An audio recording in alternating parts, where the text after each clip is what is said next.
You're listening to Parent Projects. Hey, everybody, and welcome to this week's episode with Parent Projects.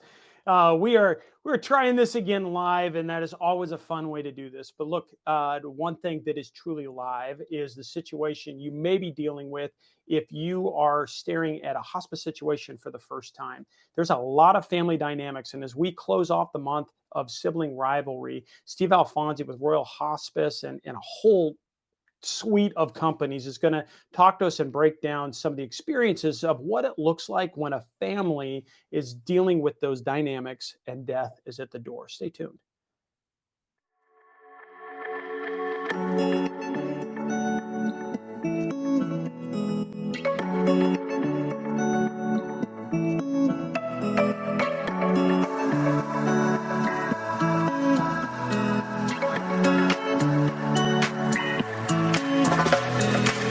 You're listening to Parent Projects, a family media and technology group production. Now here's your host, Tony Sievers. Hey guys, he's the founder and the CEO of Royal Hospice. He's an author of Aging in Arizona, which is a phenomenal book inspired by many organizations just collaborating and understanding the totality of what life looks like as we help an aging loved one in the world here. I got Steve Alfonsi joining us today. Steve, thank you so much. Thank you very much for having me. I look forward to spending some time with you. And I'm definitely looking forward to this. You and I had some great conversations ahead of time. We had a couple of gremlins that jumped into the system that slowed the conversation coming to bear for us now. But that is what happens when we go live. So, hey, there's a lot of material. You really are a pioneer. You're in front of me. A lot of what I'm doing and our organization is doing in trying to gather and harness this expertise and get and see what the market looks like. You specifically in Arizona, you did this. You started this several years ago. You had a great radio show that started pulling in industry experts and pulling that stuff together. You know, how did you come in? How did you, a business guy, end up coming in, dedicating your life into working with people at the end of life? How did you find that as your place? You know, and that's a great question, and I enjoy sharing it. You know, quite often, we don't really plan for those things. It just sort of finds us. And a lot of us that get into this industry, it's because a lot of us do have a story, and for me, here I was a corporate executive, and on a fast track to continue to advance my career in many different levels that within the corporate world. And lo and behold, I have a sick mother. Ultimately, so I'm playing that role here as I'm working as a corporate executive, trying to balance my everyday life as in the business world and trying to take care of my mom at the same time, who Yeah, lo and behold, lost her battle to pancreatic cancer. It's been 17 years tomorrow. So so that's how I found my way into doing what I'm doing today. I'm sad for that loss. We all and how that works. You know, I think you know that the hospice played a role in my family just a few months ago, even with a young sister dealing with bone cancer and working that through. And cancer is a difficult way to go out, but one thing that I think the beauty in what you found is you've grabbed from those experiences. You brought in other expertise to help inform your opinion and how you see all these things are connected. You've got a series of brands you've kind of landed into. You know, you've got a hospice company, palliative care company, comfort care. Someone who's been in industry can understand where those three touch. But can you talk to us about the synergy and how you landed in that synergy? Yeah, I first got into it, and it would have been in late 2014, early 2015. First got into the Comfort Care model, and Comfort Care it's a franchise group, so there's 250 locations around the country. So I bought in as a franchise owner, as once again going back, and I shared my story of why I got into that, and then ultimately as I continued on down that path in my journey and meeting with families as we're providing caregiving services. Always had that question because ultimately, we're not on this great earth forever. And a lot of times you're running into whether you're battling cancer or other very chronic conditions or diseases or different things that might happen that might even lead you to more comfort measures. So as we're continuing to get to know families and doing things, I was always asked, can we stay with you, through into palliative care or to hospice? And so it was always in that forefront in my mind of thinking maybe we should do that. And then a few years down the road, I founded and started then Vital Palliative and Royal Hospice from there. So the springboard part of that continuum of care for individuals.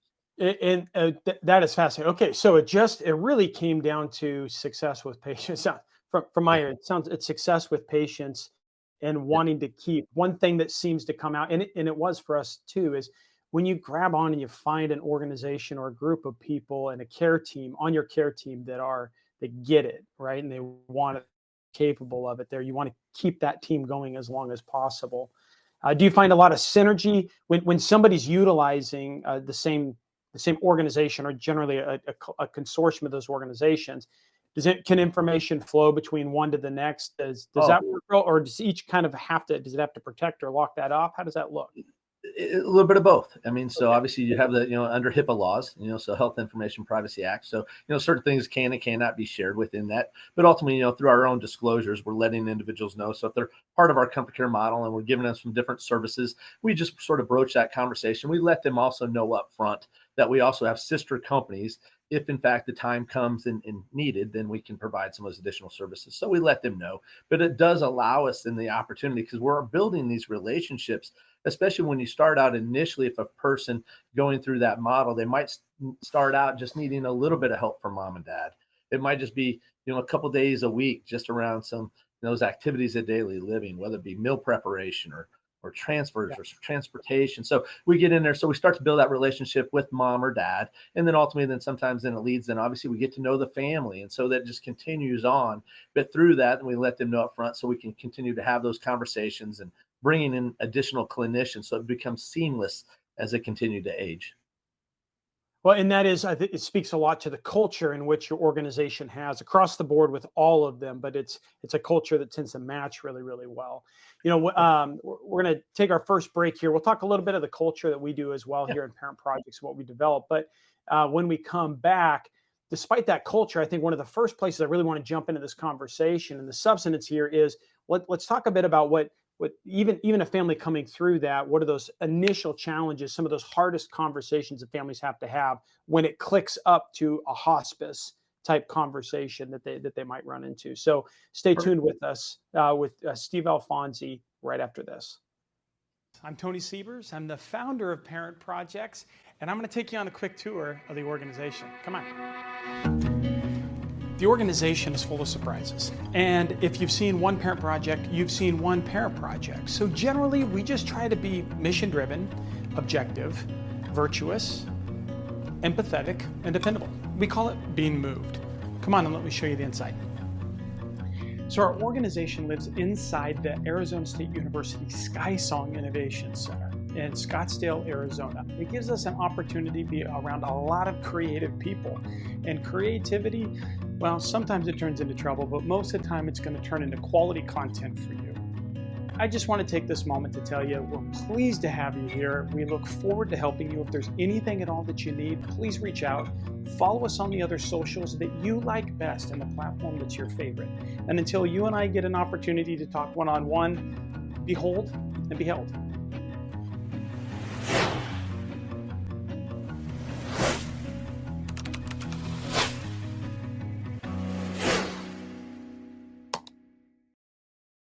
And welcome back, everybody. We're here this week with franchise owner of Comfort Care Home Care, Steve Alfonsi, who's gone on as CEO of Vital Palliative Care and Royal Hospice. And we've been talking through just from their perspective when they see that continuum of care, families that come in and start kind of working their way towards what seems to be, Steve, that inevitable next step. That is, nobody's getting off this rock, right, alive from this. We all kind of do share to add a little bit of levity to the situation appropriately. Death is a natural thing that we got to come to grips with, but we all kind of have different ways in which we kind of face it and what our reactions might be the first time that really gets real. Would you agree? Oh, 100%. And as much as, I shared just in the prior segment, sometimes an individuals, they come to us early on and they start out into that comfort care model, but also it's quite common where we get calls where individuals, we live in sometimes and quite often the world of denial. We'll think we'll wait till tomorrow to plan these different things. And so ultimately then you get, lo and behold, you get informed that, these might be your final days, or you have a chronic condition. So you're bypassing and sometimes and going right into those other phases. And so that's where we can obviously also help out. So it's, sometimes it's can't really always plan for the future, but you can do the best you can. And that's where, providing information such as this and being proactive in your care plan is extremely helpful. Extremely, extremely helpful. You guys, I know on your platform, we've talked about that and seen you guys put a lot of videos up that we'll make sure everyone knows how to find you and come to see that as well. We'll look to integrate. We really look forward to taking you up on that. We'll be integrating that content into parent projects and to highlight. It's just when a family member's only got maybe 40 minutes a day, 45 minutes a day to spend trying to get up to speed and to plan ahead. That's the right information at the right time from the right person. I think could be really critical. So I applaud you guys for leaning forward on that and what you're doing. You're one of the things that I read that's in your I think your story when you communicate your story, talked through standing there with your mom in your own situation and realizing you're spending so much time doing all the other tasks that kind of have to happen around the house, and really what your mom wanted was to stand there and hold your hand. It touches me, so I'm gonna collect myself for that. Steve, can you talk through that kind of scale? When families are coming into that, what is it? What are those common questions or those common things that people are first running into as they understand that they're transitioning into that next step? Yeah. That final Yeah, yeah, and more often than not, we get those phone calls or an email. It's an inquiry into one of our websites that, lo and behold, that it might be a mother that found out that her father or her own mom was just diagnosed, or might be have different things that might have happened. It might have led because of a fall or some other issue that led into a hospital visit. And all of a sudden they're in panic mode. And so within that, we get these calls, and so for us, and we try to help navigate those waters. But those calls will come in, and one of the first questions asked saying, "What do we do?" They really have quite often like really no idea where to go. They're trying to explore various options. Does mom stay in her home? Does she move into a facility? How much care is needed? Do I need 24-hour care? Do caregivers come in a couple days a week? What else, other type of services? They'll just ask a lot of questions because it's just so much coming at them all at once. And quite often these individuals are residing out of state. So mom and dad might reside here in the great state of Arizona, and they're calling from Chicago. And so now really in a panic mode. So it's a whole slew of different questions because there's just a lot coming out of them, and it's drinking from a fire hose all at once. It really is overwhelming. Yeah. Have you found a good way to lead them, or just to help them assess?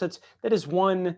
I guess I'll pretext with that. Even in emergency management, whether you're helping a government get itself back on its feet after a catastrophic collapse or anything, in my past experiences, a key to starting movement when the confused mind says no and shuts down is providing some level of assessment where they can assess how everything in front of them relates to their particular situation.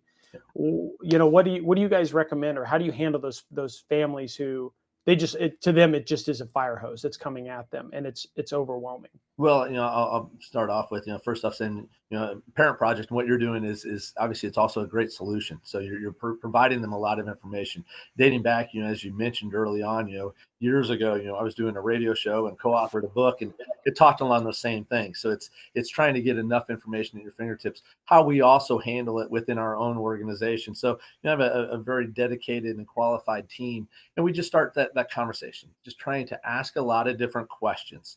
And then for us, it's about listening and best understanding, provide them the best assessment that we can. Quite often, then we'll also try to then get out and get eyes on the individual. So if they are coming out of a hospital, we work locally with the hospitals, we work with the case managers, we work with other individuals to best understand, because a lot of times, an adult child doesn't understand what, the hospital might be telling them, but through our own clinicians, we can have some of those conversations to try to better assess, to also then provide the best information for them and do everything we can for them. One particular challenge that seems to strike a lot of families, or where we see a lot of conversations and questions, is the role that we use in industry, the payer model. The role the payer model has in how hospice or palliative care, or how these things start to play out, right? Who's paying, if it's a private payer, if it's coming from a Medicaid, or if it's coming from a Medicare, whatever those things might look. What are things that families, what's the large end dynamics? What do families need to understand about the impact of who's paying for it might have, not, not just negatively off of that, but pragmatically, just Yeah. practically. And that goes back to, and Tony, it's a great question. And that goes back to your earlier question, saying what's one of the things that's always asked, and a lot of times, or it's assumed that on the caregiving side of it, that that's covered by Medicare. Caregiver services, technically are not really covered. I mean, they do, and you can possibly qualify under a state Medicaid program, but for the most part, caregiving services, it's a private pay situation. Companies such as ourselves, and we do take long-term care insurance policies and plans that were very popular back in the 80s. And a lot of times families don't even know whether or not that it's still active or what's covered in that. And that's where we'll help navigate those muddy waters and talk to them at what may or may not be covered within that. But then as other part of the services within your look at palliative care or hospice, now those would be covered by that insurance, programs. So let's say Medicare. It is a subsidized and covered within that particular plan. But those are all Okay. things that quite often those early questions saying what's covered, what's not covered, how much coverage do I get, what does that look like, and those are a lot of the same questions that are asked early on, like how much care can I get from mom or dad, and what is covered, and so those are What things is we try to help covered? with. Yeah, yeah, And people trying to get that. I think one way that I see a lot of families approach it is their thought is just making those entitlement dollars kind of go as long as they can, yeah, and to do as much as possible before the family kind of learns to kick in or start working through the estate. One thing we also run against is who's in charge, who's making decisions, how does this work? Man, families are complex, and earlier stages, we see in our systems in our area that family members are willing to let whoever's got that durable power of attorney. It's kind of pretty cut and dry. They understand, hey, this person's got the healthcare power of attorney. This family member's got the durable power of attorney. And handles the finances, and they might balance those things. How do you see that dynamic change at the moment when now we're transitioning into that last chapter and that final transition of life? Do you see family dynamics kind of shift to whether or not they've got that decision where they want to have some type of input, or families assert themselves more? they do, but I also, before I even answer and get into that, I also want to let everybody know. I mean, they definitely need to get advanced directives in place, do some Yeah. different things, and have the best wishes. So have those conversations early on with your mom and dad, or even your significant other, about planning for the future. So that helps. And I shared that comment earlier about muddying the waters. It's just having those plans in place. It's can't have those conversations early enough. But with that, and as you get later into life, a lot of times once they come to embrace the fact that their loved one might be moving on, and ultimately, and lo and behold, do have a life limiting illness and might be passing, then the conversations do change, because ultimately, hopefully individuals do have that heart and they want what's best, for their loved one. And that's where we start talking through the comfort measures that might be in place within a hospice program, and not only just for that of the patient, but also then for that of the families. And that's where we're trying to there to be supportive through our social workers and chaplains to spend time with the family members, because it is tough, but ultimately Yeah. trying to rally together, but what is best for everybody, and to Yeah. include that of the patient we're caring for. Well, and I think understanding too that your siblings' response when grief starts getting involved, the siblings' response may or may not make sense. It Right. may or may not be logical. It may or may not even be in line with how they had acted up until that moment. Yeah. And finding that way to give grace in that situation, to adapt and to open that up, to allow some level of dialogue, an appropriate place for dialogue Yeah. to happen, so that it's informing. And one term we have from the industry side when we talk with vendors, if you don't know where the families get involved, you probably won't like where the family's going to get involved. But that's to the same thing for families, right? If you don't know where all of your family's going to get involved, or where they stand on these issues because you didn't have an advance directive done, or maybe that conversation was only held with two family members and not with that third family member who lived out of state or has been in Costa Rica for the last couple of years, or something to that nature. Is there anything that you've seen that a trick to the trade, or do you guys set aside or make a recommendation to families kind of take a moment to tactically pause and have those discussions with that person at that time, or how would you Yeah. handle that? Yeah, like I said, and it's really for the most part, and for those that are watching, is trying to do it in advance, to do it early on, before that time even comes. But even if in fact, and lo and behold, it's happening now, then it's a matter of trying to embrace it, and start to have those conversations. And that's where, if in fact, let's say if a patient becomes onto our hospice program, that's even involved where we're having our social workers and chaplains, as I mentioned, and start trying to rally the individuals and the family together to make sure that they're all aligned and then also comfortable with themselves. That's fantastic. We're going to take a quick break here, and we're going to see kind of a bit of you guys in action to get an understanding of what you guys are doing here. And then when we come back, we'll work through a couple of those conversations of some of those questions that would set you up best. Let's further that. So stay tuned. Sometimes I'd like to smack old age right in the kisser. Ow! I always get the best parking spot. I think she needs a little more help. Monday. What I really need is a boyfriend that can drive at night. I can make a fashion statement out of anything. I will be fabulous. I have a little crush on my pharmacist. With Comfort Care at your side, you can live your best life possible. We know families can't be there 24/7, which is why we can help with as much or as little home care as you need. From medication reminders and meal prep to everyday chores and errands, so you can live in your own home on your terms. I wouldn't let aging stop me from being me. Call Comfort Care now and let us create your personalized care plan and find the perfect caregiver match. Can you show that number again? She was texting. Together with Comfort Care, you can both live your best life possible. And welcome back, guys. This week, we're talking with Steve Alfonsi, who's got a great perspective from the back end of the market, or the back end of the market, really, of a project, where your parent project might be. And that's in those closing moments, truly when the family's looking, death's at the door in some way, shape, or form. The family dynamics that we deal with at that point in time. This is a couple of important things, Steve, that I really enjoyed in particular was in preparation from that, families being able to spend time with advanced directives, with the conversations that they're having with their loved ones, in breaking down maybe in the mindset, introducing them with the major healthcare providers that they've got. We're gonna try to see if we can get. There we go. There we go. I really want to try to break down, if we could, some of those, maybe those top preparation, those things that, if you're a family and you've that hospice is going to come, or palliative care, something's going to kick down.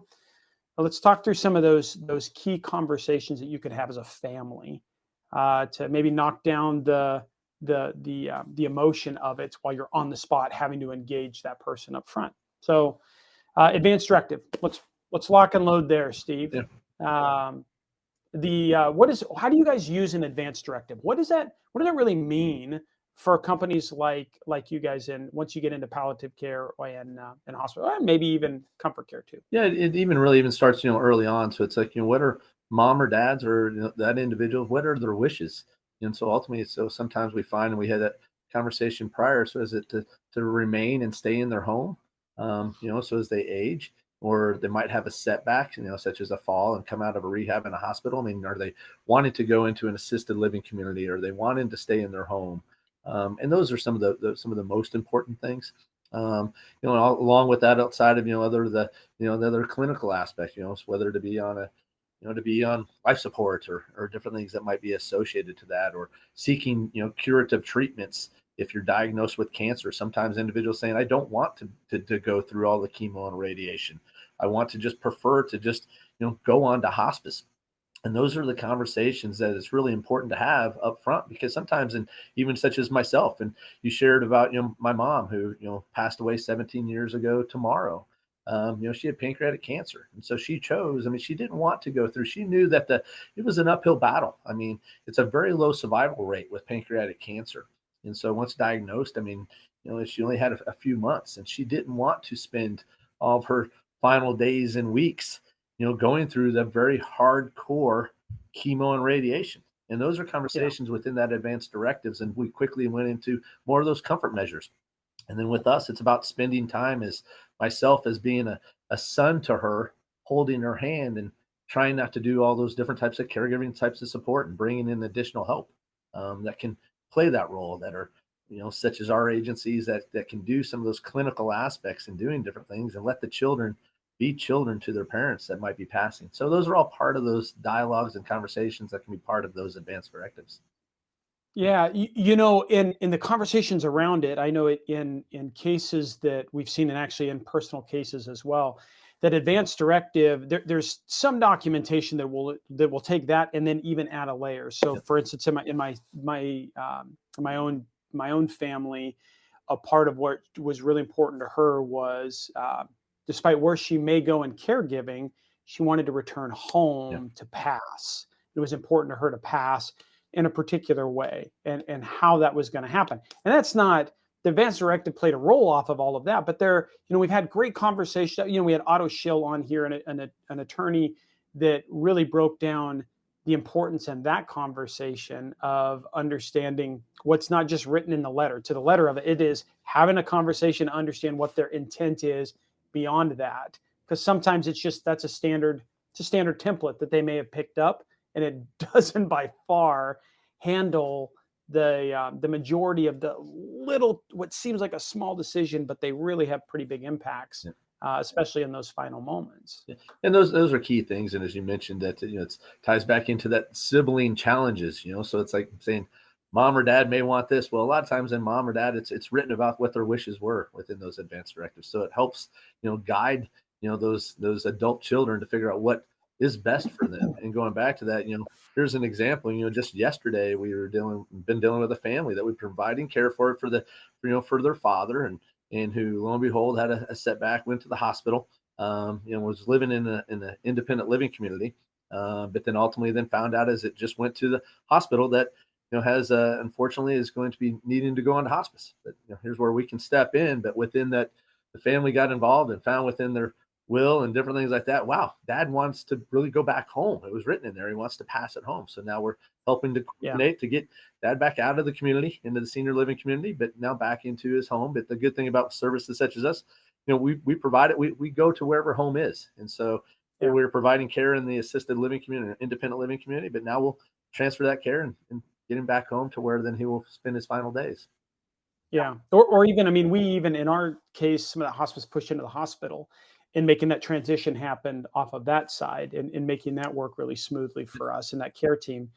Particularly in some instances, cancer, we ended up having to exit out of hospice, go back via an ambulance, like physically exit off of that, go back to the hospital to get in charge of pain control, to then bring it back up and then come back into a hospice situation. So these can be really fluid dynamics. What I like is that use of understanding maybe the different phases, those standing phases of kind of how it will digress, where the situation will work as they progress their way through this transition. Could you, in using that and having that conversation of advanced directive, maybe under each of those stages, to understand how mom and dad or your loved one would see using that advanced directive, or their wishes in writing exercised in each of those kind of phases? Could you? Or go ahead. Yeah, I just want to make sure I understand the question. So, yes, go ahead. Yeah. Well, and I think maybe the best way to do is, could you couch palliative care hospice? Could you, for the average family that sits out there, what could you couch where that comes in that continuum, and what's the difference between those two? Yeah. That and the biggest differential is, going back to the example that we had in place. Let's say an individual does have cancer, and I was mentioning before about seeking curative treatments. And so because they are still taking chemo, radiation, doing some different things for that particular cancer patient, they would not qualify. They would not fall into hospice because they are still seeking that. So they would fall into a palliative program. And within that palliative program, that's where a team such as, Vital Palliative and our clinicians work side by side with with the specialty doctors and other individuals, as it's a life limiting illness, but it's a different types of services that are being provided. Now, on the flip side, if they choose not to seek some of those different curative treatments, then it becomes more of the comfort measures. And within that comfort measures, they would transition into a hospice program. That means that they're foregoing to try to do some of the chemo and radiations. And that's where then we step in and help that with that patient and the family through those comfort measures. Well, one question I'd received before on social media was, if a family member decides to fight to the end, would that mean they would stay in a palliative care community until the end, or would there be some transition likely? How would that typically look for a family? Yeah, and typically, I mean, and that's it's a lot of times we don't want to lose hope, but at the same token, you can sometimes, and it's challenging sometimes for families, and sometimes it's even challenging for that of it's a for the doctors to share that, saying, hey, here's statistically what it's looking like. But to go back and to answer your question, it's not uncommon where individuals may do try to do both, and ultimately they may be trying to seek that through the curative treatments, but then ultimately those final days, weeks, and months, a lot of times the oncologist or other doctors are going to say, hey, it's time. It's time that, here's where it is. And we need to transition into that hospice program because there are some extreme benefits. And quite often individuals do not take advantage of those benefits early enough.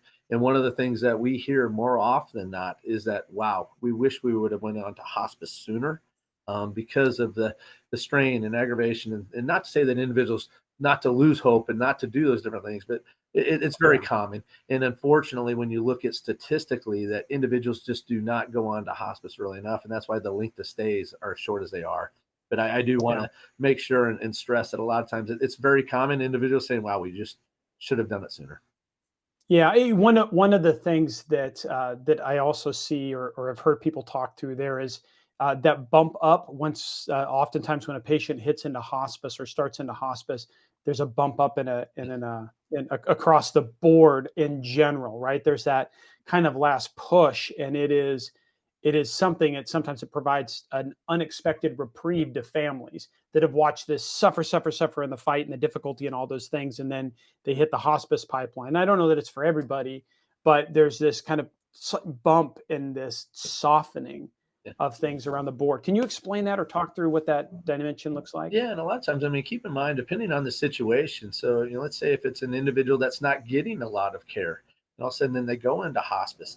Now all of a sudden now you have, not to overwhelm them, but you have registered nurses that are popping in that are a case manager, and so and they most of which will have that great bedside manner. It's amazing. They got into hospice, so now they're coming out. You have a certified nursing assistant that's popping in and doing some bathing assistance. You have a social worker that's coming out and meeting with the patient and the family, and then you have a chaplain. So you have these individuals that are coming in. So now all of a sudden, and it's very important from a social aspect. You get all this additional attention, so it's not uncommon to where sometimes an individual might thrive and bounce back a little bit because now you're getting this extra love, from individuals and that attention to go with it. So it's quite common, and it does happen. So Can you talk to benefits to a family off a hospice of a counseling or other aspects like that oftentimes hospice companies are able to provide to the family to help them be that caretaker and be there and be that presence for for their loved one? yeah, and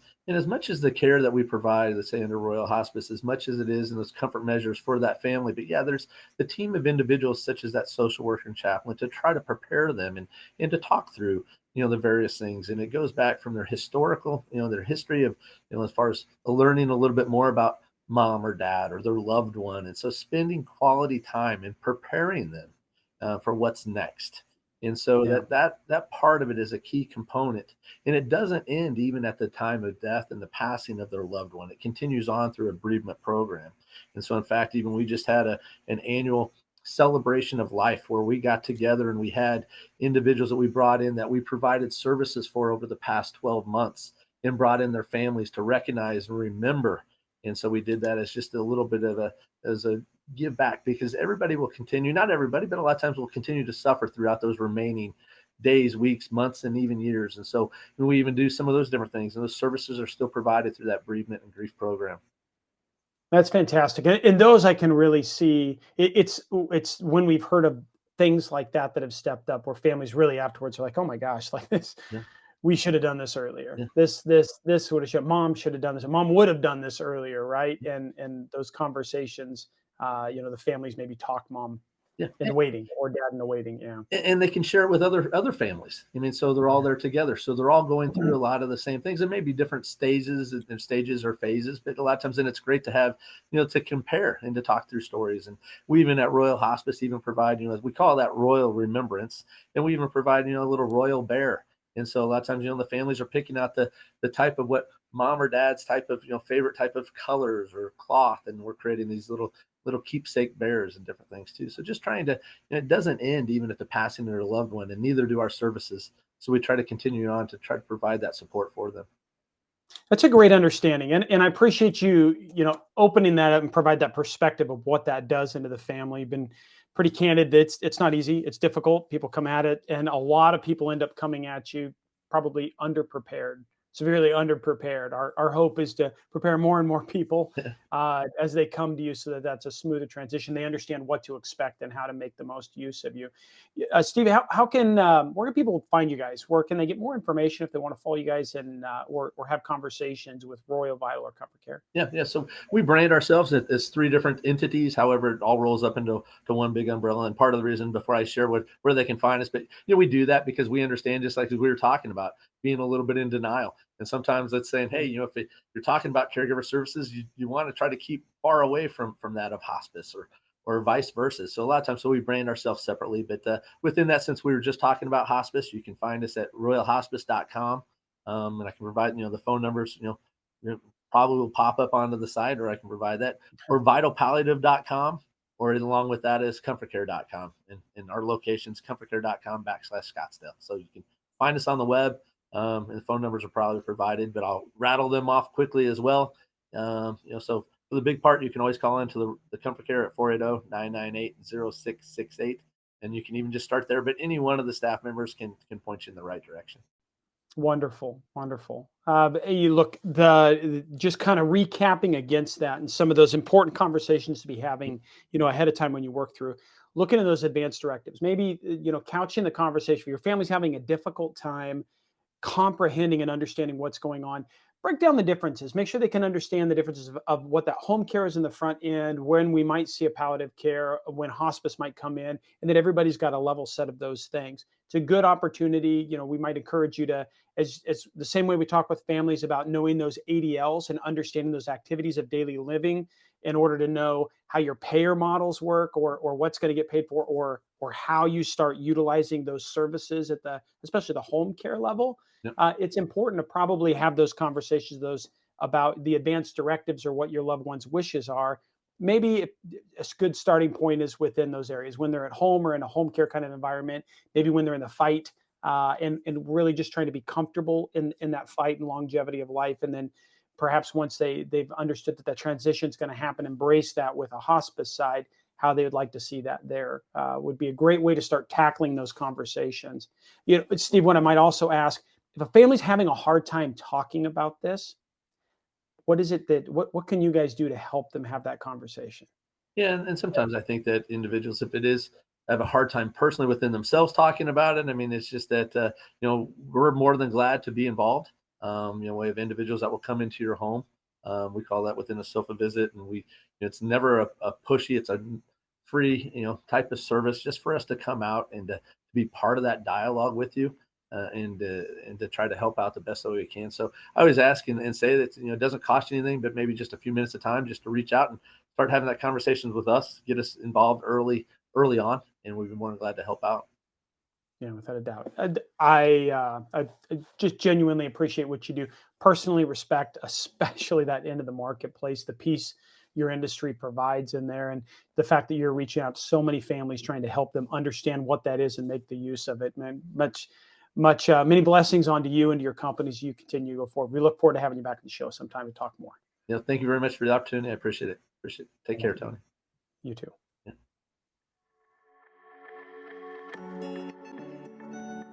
Well, that's it for the team this week, and thanks for joining us. If you've enjoyed the content, remember to subscribe and to share this episode on the app that you're using right now. Your reviews and your comments, they really help us expand our reach as well as our perspective. So if you have time, also drop us a note. Let us know how we're doing. For tips and tools to clarify your parent project, simplify communication with your stakeholders, and verify the professionals that you choose, you can find us on YouTube, follow us on Instagram and Facebook. Thanks again for trusting us. Until our next episode, behold and be held. Thank you for listening to this Parent Projects podcast production.